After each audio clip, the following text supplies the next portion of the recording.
So we are at the marina ready to go on board the Medusa, which is really, really exciting. So we're just going to go for our final wee stop, aren't we? Nervous tinkle. Yeah. We're really excited. We could have asked for a better day, couldn't we? The weather is absolutely perfect. The sea is quite calm. I haven't ate too much for breakfast, so I shouldn't lose it. I had a full breakfast. He had a full breakfast. I had some toast. I was like, no, I'm not having a full big breakfast. So yeah, we are really, really excited for this today. So everyone that we've met so far, all the Medusa crew, have been absolutely fantastic.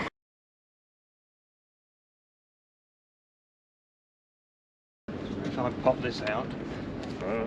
It's the first good I've had. So obviously you put your shoulders in there, that's right. Shoulders into there. But yeah, it needs a bit of adjustment. Yeah. And where would the trigger be? The trigger's a bar on the left. There it is. Okay, yeah. Wow. And they've had some of the veterans come on who were on it during the war. Wow. And they said, well, you got it exactly right. So the seacock that I tested the other week at the front is a toilet. At the time, cadging stores and things on. We had one guy come on here who was ex-crew Okay. some years ago, and he sat over here. He sat over here, and he named all the people. He said, that was so and so's bunk. That was so and so's bunk, and he named everybody's bunk, and he got all emotional. Well, you would do, wouldn't you? Yeah. Because it was coming back to him about all these guys that had died, you know, since. Yeah. And he brought a load of photographs down for us Oh wow. afterwards, and some of them are up here.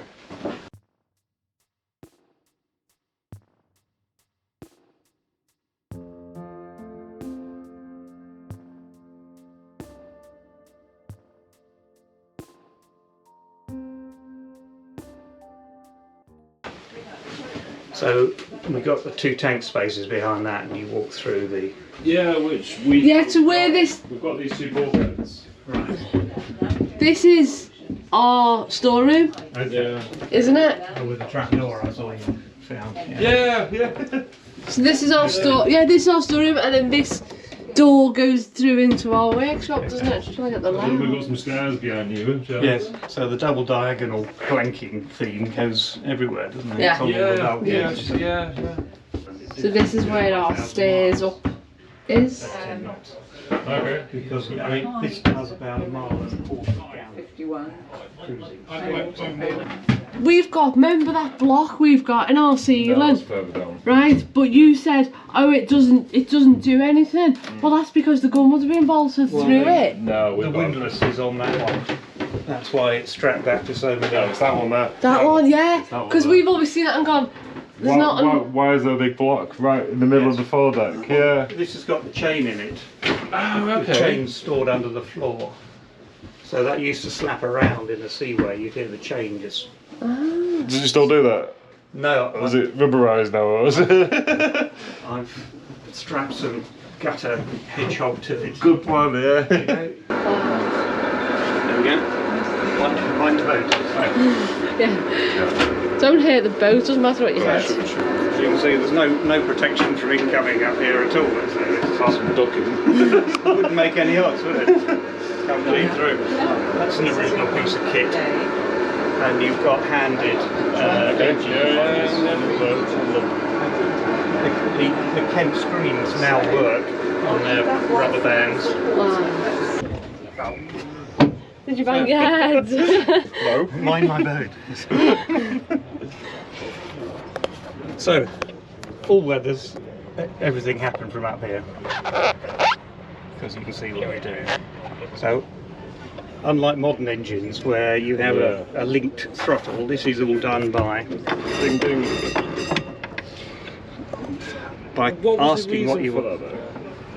Because there was no other way of doing it. Well, the gear stick's this big.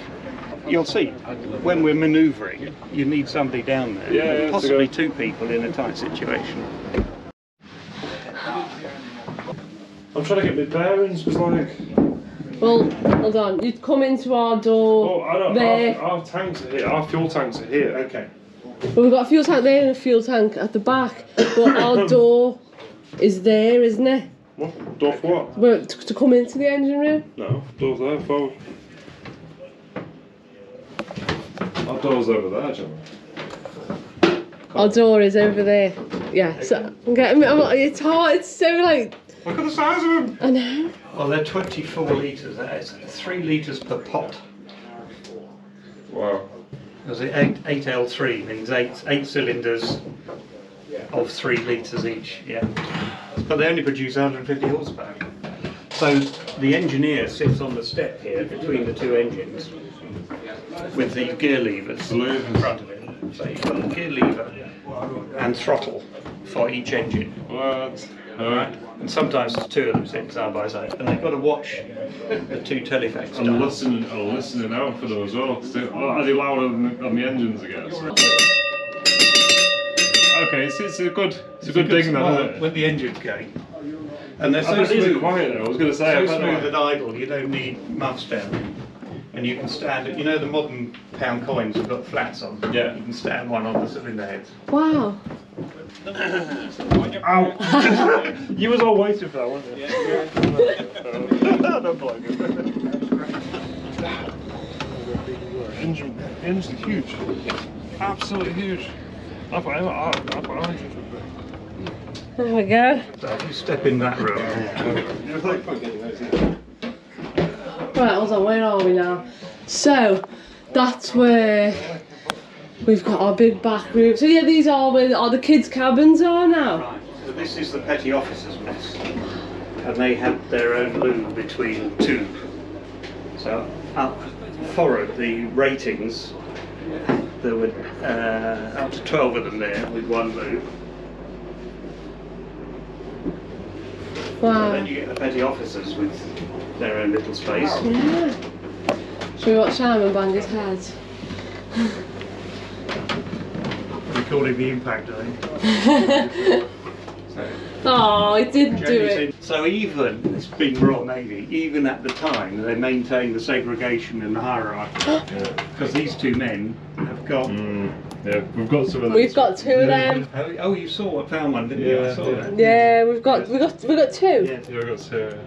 Oh, we found ours under the floor. So you've got the steering rod comes through here. Wow. So the skipper would have been on the starboard side and the lieutenant on the second on the lieutenant. steering rod. Yeah, the steering rod. The safe had the pay in it because it was all in cash, and the code books and everything else. And the weighted bag is for the code books. Oh, wow.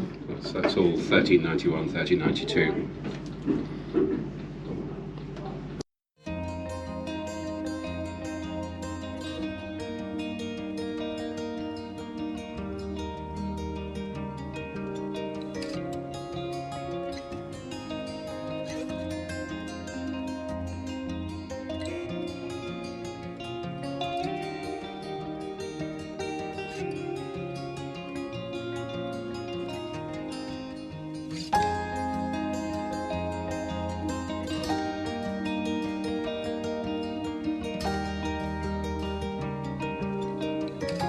So 91, 92 were in the same squadron, and there's 92 was Surinder. yes. Yeah, 91 they were together.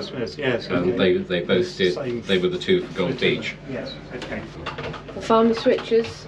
Yeah, got lots of those on board. But you try them. They've got a really satisfying click to them. They're The internal. Oh, right. We're not going oh, to wait, that's it. the internal lights on there, Joe. Hey, they're brighter than ours. That's the steward's bell to bring me my GMT. It doesn't work though, we noticed. We've been pressing it for ages waiting for mine. So creepy. Safety crew. Yeah. Do you think if I put one of them hats on, would you'd think I'm in command?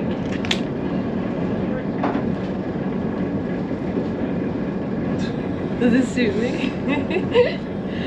I don't think you're serious enough. That's it. Ah! I don't know about like being a Navy captain, maybe like a Panzer chief or something. So it's basically a hive of activity at the moment, isn't it? We feel completely out of place because we haven't got a clue what's going on. We haven't got a job to do, we don't know what to do with ourselves. We are just a passenger, which I think is quite good. It's exciting, isn't it? Yeah. Don't pull the pen on the depth charges, yeah? Okay.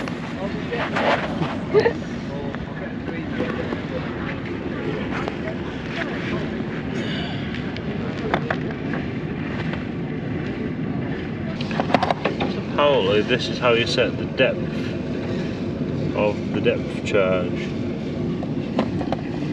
How cool. Do you know what a depth charge is, Gemma? Yeah, it goes under water and blows up. Oh, okay. I was expecting it to go, I don't know, is it a drink? I get you sometimes. So we're just reversing out of the harbour now. And then we're off.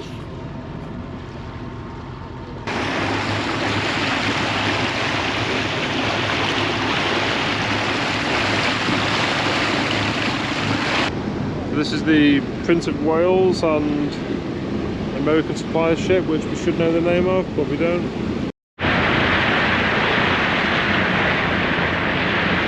A lot of security boats, isn't there?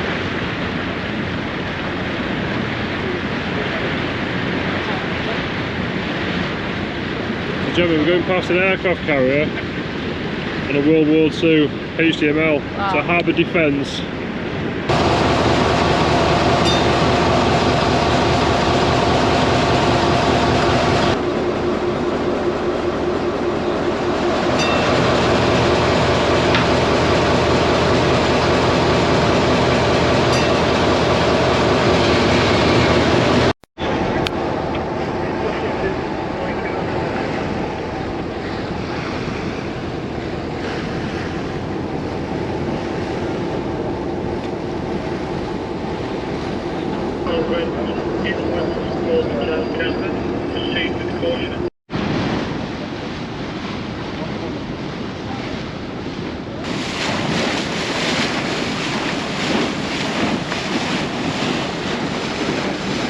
Oh, cool. Hello.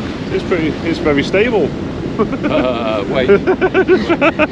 when we went over to Dunkirk to make the film, Yeah.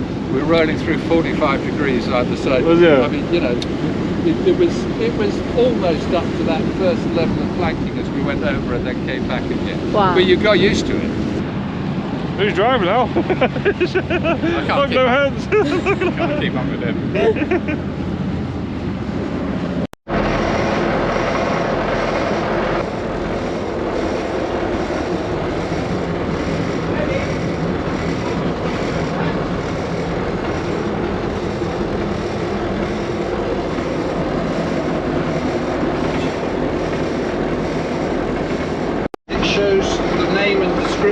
Every single ship in the invasion fleet that came out of Portsmouth and Southampton.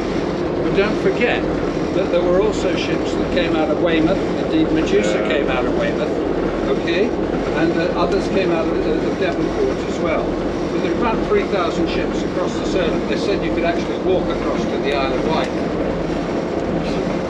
Up here, we put in a whole load of dummy radar reflectors, all right, on tramps and all the rest, to make them look as if they were warships and going across to Calais, whereas in fact the real invasion was actually going to come down here. They were all headed down. Yeah, they were all headed in there. So all of a sudden, on the morning of D-Day, the Germans had been scurrying troops up this way and all the rest. There was nothing there. They'd all gone. And what actually happened on D-Day was this. This is a larger version. So there's the Isle of Wight, okay? Yeah. This is where we are here at the minute. And there were 4 channels to the various Normandy beaches, okay? Medusa's position was down here, okay, on the port side, looking in, marking that position for 30 hours. We're now getting to an even larger version of what happened on D-Day. And I believe that one of the reasons that we won the war was not only because people were incredibly brave in what they did, but because of what the SOE and the French resistance did as well. This is a replica of a map which was dated the 31st of May 1944, and it shows from Le Havre round to Cherbourg the Normandy beaches, and it shows every single German gun emplacement with its arc of fire and its range as well. Okay?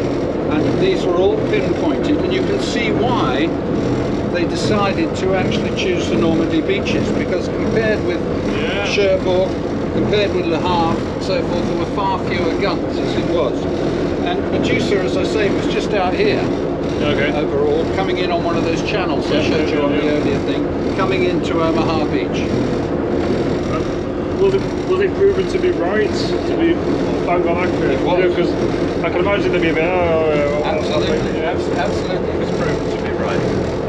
Gemma, okay, when that's at 12 o'clock, you're going ahead, okay? Okay. And you're supposed to steer for due north. Okay. So that's bang on 360. Okay? Okay, so... Alright, you've got the wheel. Right, so you need to steer by the flagstaff. You see what the flagstaff's doing, moving across the horizon. Yeah. So please bring it back to the right.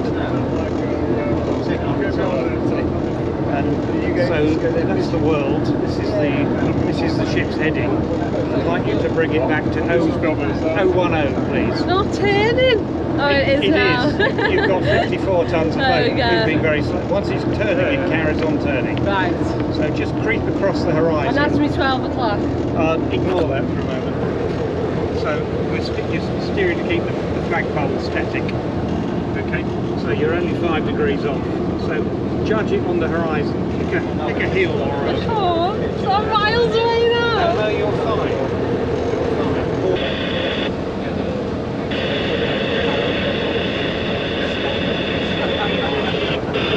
It's harder than you think, isn't it? Very hard, yes.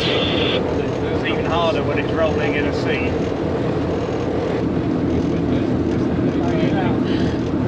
I'm doing it. So this is good. Have I passed?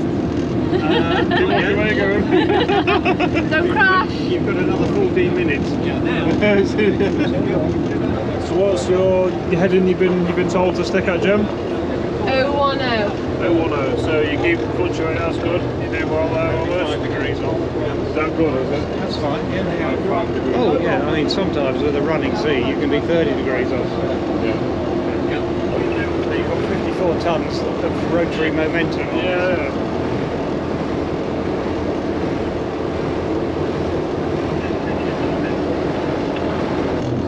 Amazing, isn't it? This will be us one day on our fly bridge in the sun, cruising on the boat.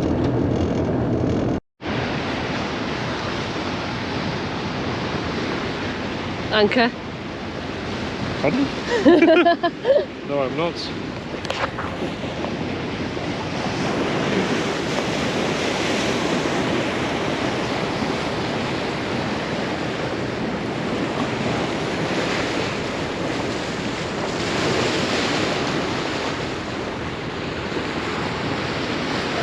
Isn't it amazing? Absolutely amazing. Everything about the whole thing is amazing.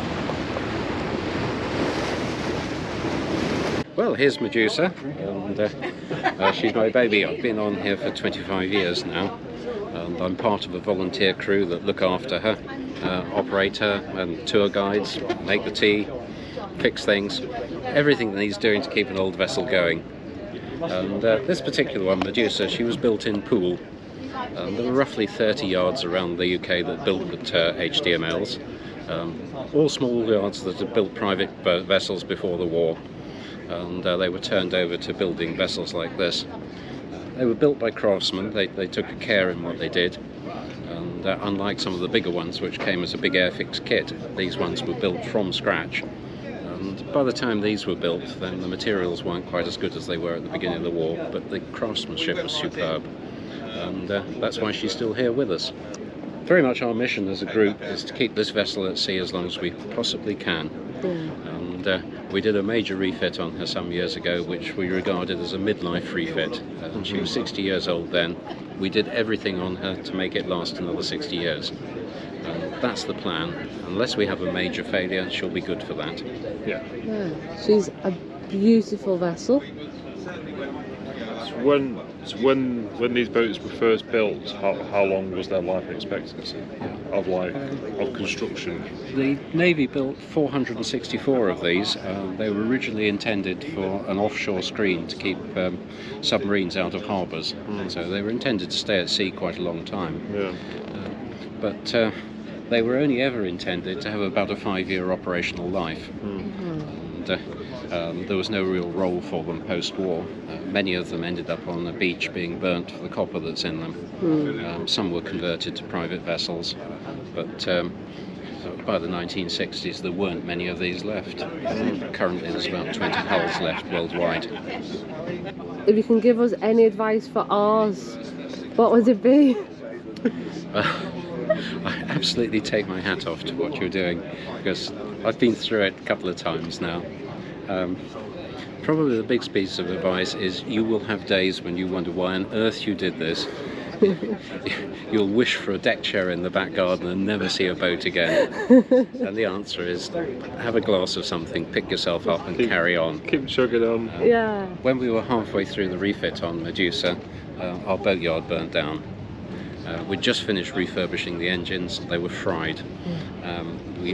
Fortunately, the vessel herself was okay, but we lost all our tools, all our machinery, and it could easily have been game over.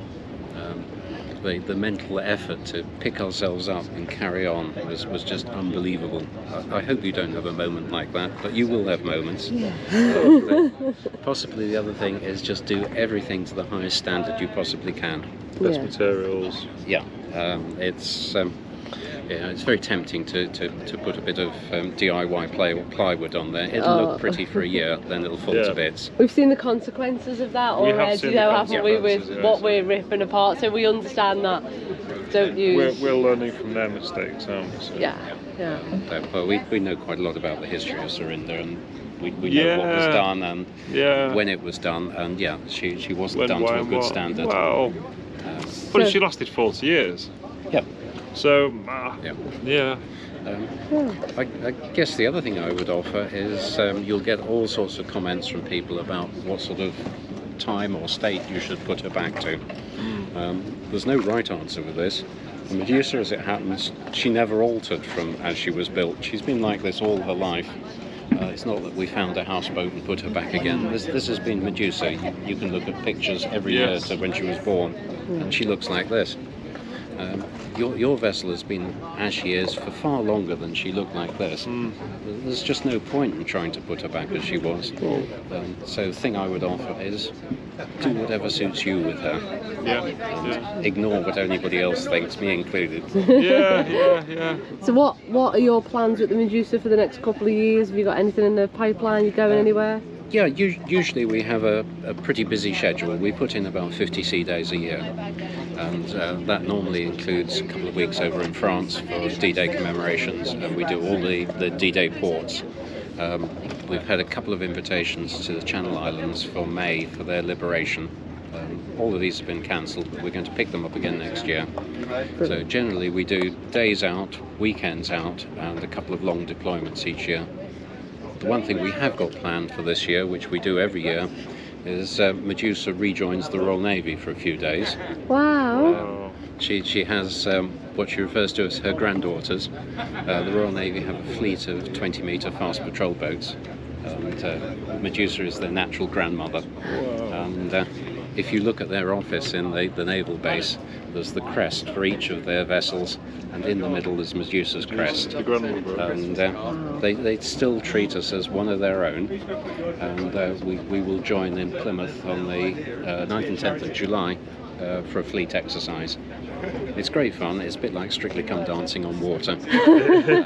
Navy call it Offers to the Watch manoeuvres, but it's Strictly Come Dancing on water. Wow. Oh, amazing. So when we're ready, can we come and join you for the D-Day flotilla? Absolutely love to.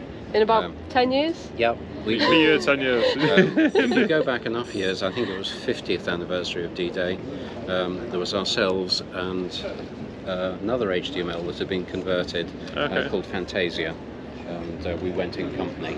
That's the last time in European waters that two HDMLs have been together. Really? Wow. Oh, So we need to do this then. Yeah. maybe 7 years.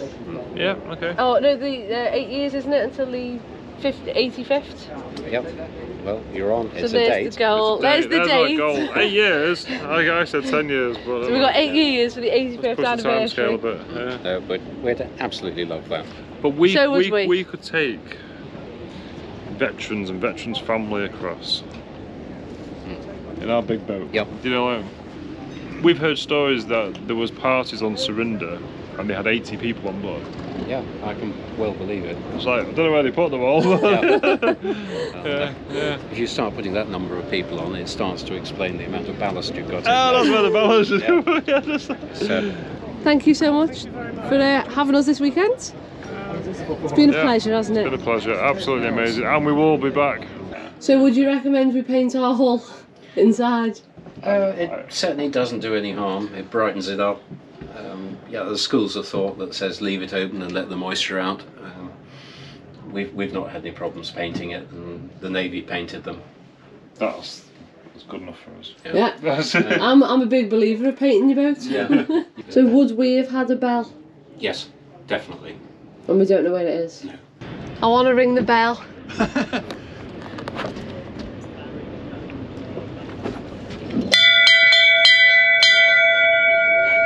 Yay! Oh, I need a bell like that for mine. You occasionally see ML bells come up for sale. So, Do you? I could put hand on heart and say yes, you would have had a bell. It'd be really interesting to track it down.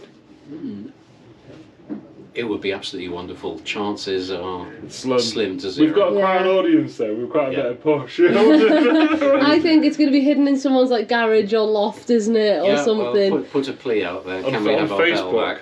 Yeah, Missing. missing. Yeah, I just think it'd be fantastic just to see it. The present bell that's up there is like the original. I had it recast, Oh, and the Mayor of Poole, where she was built, presented it back to us for our 70th birthday. wow. So we're on our way home. We went out on the Medusa and spent a couple of days with the crew, and it was fabulous, wasn't it? Absolutely. Yeah. It was out of this world, and I think we're so privileged to be able to have done that. And all the crew on board the Medusa were just absolutely fantastic. Everybody knew exactly what had to do. Everyone had their own job, didn't they? Yeah. They were so involved. Yeah.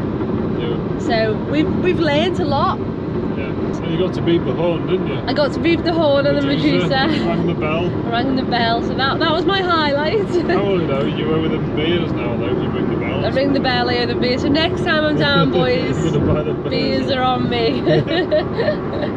You need to definitely check out the Medusa website, because all the information's on there. There's lots of information about our boat in Yeah. the Medusa website. The Medusa website is a wealth of knowledge on Yeah. every HDML and all its history and what happened to it. So I'll put a link in the description, but go and check them out because they are fantastic. Anyone who likes to buy us a coffee, what I'd ask is please don't buy us one this week. Go and visit the Medusa Trust and go and donate to the charity, because that'll help them massively. They do a lot. Obviously the boats we know aren't cheap to keep keep going. The fuel bills are not cheap, and the stuff everything the guys do on the Medusa Trust, go and have a look what they do. They're all fantastic. So if you've got a spare quid, go and donate it to the Medusa Trust. Thank you. It's a really worthy cause, isn't it? Yeah. Like after seeing all the veterans around and the work that they've done on the Medusa It's great. it's isn't it? amazing. It's given us a lot of inspiration, hasn't it? And taught us quite a lot of what we can do for ours. So go over, try not to crash the website, because we've done that once, and poor Alan's now got to change it over to a different provider.